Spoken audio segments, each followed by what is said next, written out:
Hi friend, मैं जितेन की आपको आप ही के चैनल जी टेक में आपका स्वागत करता हूं। दोस्तों, आज हम जिस शेयर की बात करने वाले हैं उसका नाम है एक्सिस बैंक लिमिटेड। दोस्तों, जैसा कि आप सभी जानते हैं, एक्सिस बैंक लिमिटेड का कल रिजल्ट आने वाला है।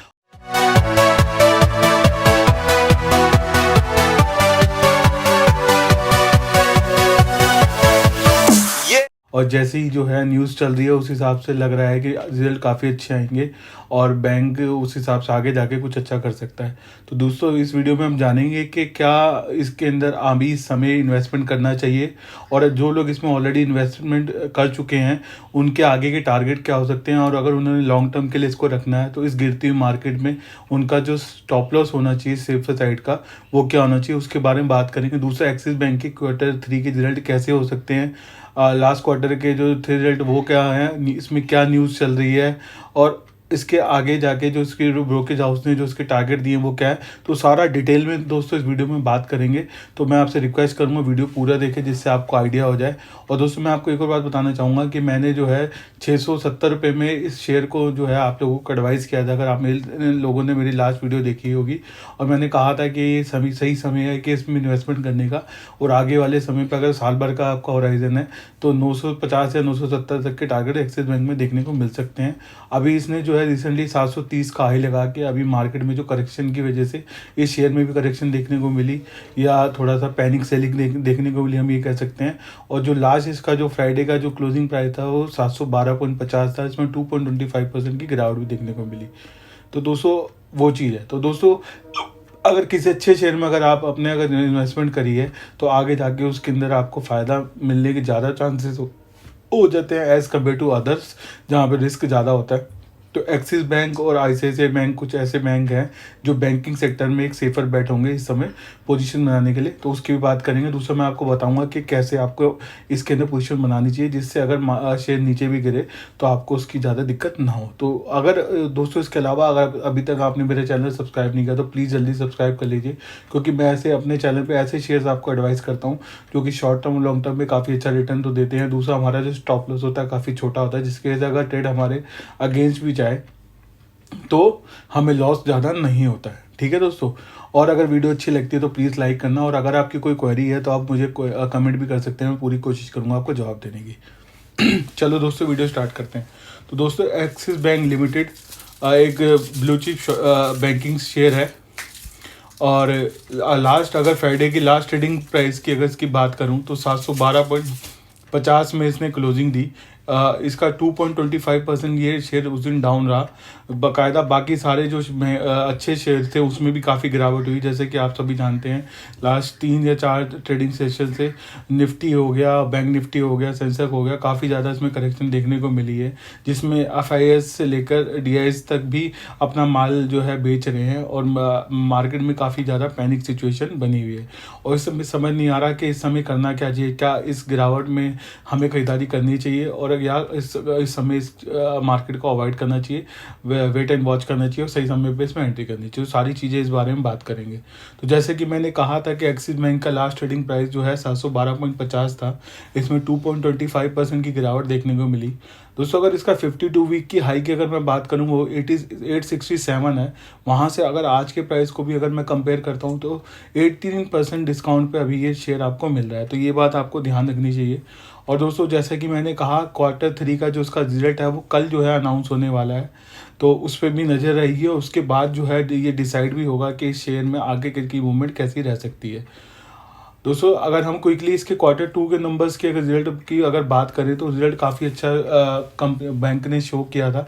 नेट प्रॉफिट में 86% की तेज़ी देखने को मिली थी, और जो नेट प्रॉफिट आया था वो 3,133 करोड़ पे आया था। अगर 2020 से कंपेयर करूँ सेम Q2 का, तो उस समय जो नेट प्रॉफिट था 1682 करोड़ था। 1682 करोड़ रुपये का नेट प्रॉफिट सीधे बढ़ के एक साल में 3,133 करोड़ रुपये हो गया था, और उसके बावजूद जो है जो शेयर जो था अपने जो 52 वीक हाई था 867, उसको करेक्ट करके 670 के आसपास जो है चल रहा था, और उसने सबसे अच्छी बात जो है अपना 630 का जो मेन सपोर्ट था उसको ब्रेक नहीं किया था।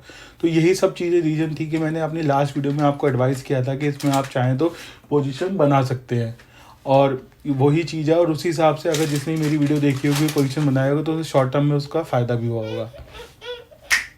ठीक है दोस्तों, और ये बात ध्यान रखना आप। इसके अलावा अगर मैं बात करूं, इसके अलावा अगर हम बात करते हैं इसकी डिलीवरी परसेंटेज की, तो फ्राइडे को गिरती हुई मार्केट के अंदर बाकायदा 2.25% गिरावट के बाद भी इसमें डिलीवरी काफ़ी अच्छी उठाई गई। 54.20% की इसमें डिलीवरी उठाई दोस्तों। और अगर मंथली डिलीवरी परसेंटेज की बात करता हूँ तो 50.09% है, जो कि अगर आप देखो तो मंथली डिलीवरी के हिसाब से देखा जाए तो फ्राइडे को जो है इसके अंदर डिलीवरी जो परसेंटेज ज़्यादा उठाई गई। दूसरा दोस्तों इसके अंदर वॉल्यूम भी जो था 1 करोड़ पे जो है ट्रेड हुआ, जो कि मंथली वॉल्यूम जो अगर हम देखें तो 94 लाख होता है। तो वॉल्यूम वाइज भी इसके अंदर ज़्यादा तेज़ी देखने को मिल रही है। तो ये सारी चीज़ें पूरी तरह से इशारा कर रही है कि आने वाले समय में एक्सिस बैंक में हमें कुछ बड़ा देखने को मिल सकता है। ठीक है दोस्तों। इसके अलावा दोस्तों एक चीज़ और हाईलाइट करने वाली है कि डीआईस ने इसने अपना जो स्टेक है दिसंबर मंथ में इसमें उन्होंने बढ़ाया है, जो कि 25.32 से बढ़ाकर सीधे 30.21 कर दिया है। तो ये भी एक इशारा करता है कि बड़ी फिश जो है इसके अंदर माल जो है एक्यूमुलेट कर रही है नीचे के लेवल पर, जिससे आगे के ऊपर के लेवल पर जाके वो प्रॉफिट बुकिंग कर सके। तो ये बात भी आपको ध्यान रखनी चाहिए।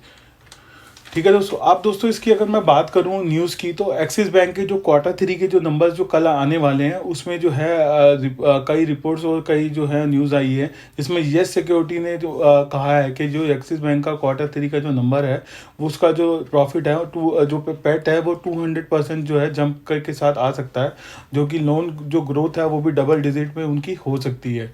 तो ये बात भी एक पॉजिटिव इशारा कर रही है कि अगर जो अगले जो Q3 के जो एक्सिस बैंक के नंबर है वो जो कल जो आने हैं वो अच्छे ही होने की पूरी संभावना है। दूसरा दोस्तों मोतीलाल ओसवाल ने भी इसका जो नेट प्रॉफिट है वो 164.1% बढ़ के आने की उम्मीद जताई है वाई ऑन वाई बेसिस पे, जो कि टोटल जो उन्होंने बताया 2,948 करोड़ रुपए का है। तो ये भी मोतीलाल ओसवाल भी काफ़ी ज़्यादा मतलब पॉजिटिव दिख रहे हैं कि Q3 के एक्सिस बैंक के नंबर्स के साथ। दूसरा दोस्तों अभी जो रिसेंटली जो न्यूज़ आई थी, यस बैंक ने टारगेट दिया था इंटरडे का, और टारगेट जो बताया था एक्सिस बैंक का वो 760 रुपये का बताया था। तो अगर नंबर अच्छे आते हैं तो हमारे को 740 से लेकर 760 तक के टारगेट देखने को मिल सकते हैं, अगर जो है मार्केट सपोर्ट करती है और चीज़ें पॉजिटिव रहती है।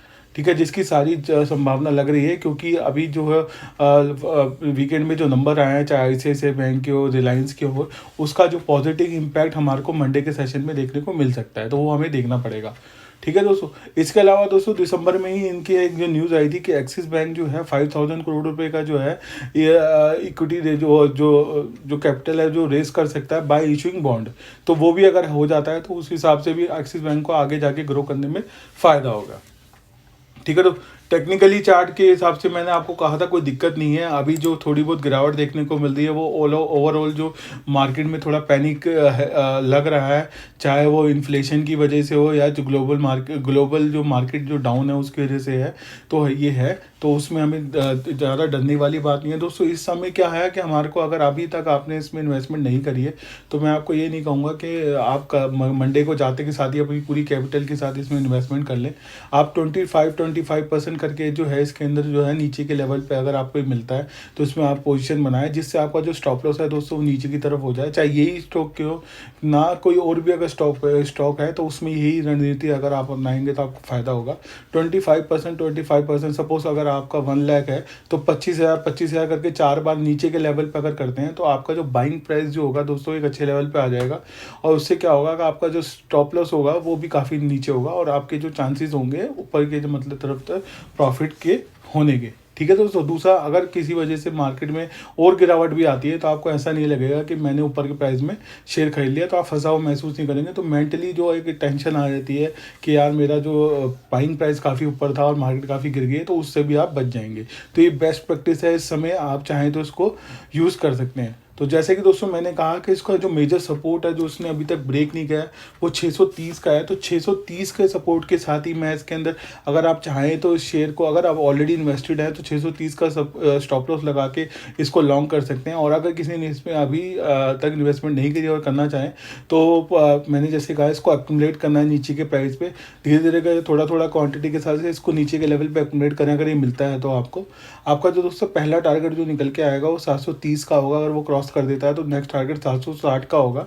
उसके बाद 816 का टारगेट होगा दोस्तों। 816 के बाद ये अपने 52 वीक हाई को क्रॉस करने की कोशिश करेगा 866। और अगर दोस्तों जो क्या कहते हैं बैंक निफ्टी और निफ्टी को अगर आगे जाके 19,000 या और निफ्टी को अगर बैंक निफ्टी को अगर 42,000 का क्रॉस करना है तो और अगर मार्केट आगे जाके अच्छा करती है, जो कि लग रहा है अच्छा कर रही है करेगी, क्योंकि इंडियन इकोनॉमी में ऐसी कोई दिक्कत नहीं है, तो हमारे को आने वाले समय पे साल भर के होराइजन में इसमें 950 से लेकर 970 तक के टारगेट देखने को मिल सकते हैं एक्सिस बैंक में। ठीक है दोस्तों, ये तो होगी इसके टारगेट्स की। अब दोस्तों मैं इसके बताऊं कि ब्रोकरेज जो फर्म है वो क्या कह रहे हैं। तो शेर खान ने जो इसमें जो टारगेट दिया था 940 का दिया था। आनंद राठी जो है उन्होंने जो टारगेट दिया है उसमें 860 का दिया है। जियोडिट परिभाष ने जो टारगेट दिया हुआ है 889 का दिया हुआ है। किया चौकसी 936 का टारगेट में है, और ICICI डायरेक्ट ने जो टारगेट जो दिया था काफ़ी पहले 970 का दिया। तो टारगेट जो है ब्रोकिंग फर्म के हिसाब से काफ़ी ऊपर हैं, और कंपनी काफ़ी अच्छी है। Risk factor as compared to others जो है इतना नहीं है। 630 रुपये के स्टॉप लॉस के साथ इसमें आप लॉन्ग कर सकते हैं, पोजीशन बना सकते हैं। जिन्होंने इसमें ऑलरेडी पोजीशन नहीं बनाई वो धीरे धीरे इसको नीचे के प्राइस पे एक्यूमुलेट करें, यही बेस्ट प्रैक्टिस होगी। और हमारे को जो इसका जो कल जो रिजल्ट आ रहा है उसमें भी काफ़ी ज़्यादा उसके बाद भी पिक्चर क्लियर हो जाएगी, और उसके बाद जो है मार्केट कैसे रिएक्ट करती है वो भी हमें देखना पड़ेगा। ठीक है दोस्तों, तो ये सब था मेरी तरफ से। मैंने जहाँ तक पूरी वीडियो में काफ़ी कुछ कवर कर दिया, और इसके अलावा अगर आपके कोई क्वेश्चन है तो आप मुझे कमेंट करके पूछ सकते हैं। मैं पूरी कोशिश करूँगा आपको एडवाइस करने की। और दोस्तों अगर वीडियो अगर अच्छी लगी तो प्लीज़ लाइक करना दोस्तों, और अभी तक आपने मेरे चैनल को सब्सक्राइब नहीं है तो ऐसी शानदार न्यूज़ पाने के लिए और एडवाइस पाने के लिए प्लीज़ सब्सक्राइब करिए और बेल आइकन प्रेस जरूर करिए। थैंक यू दोस्तों, बाय।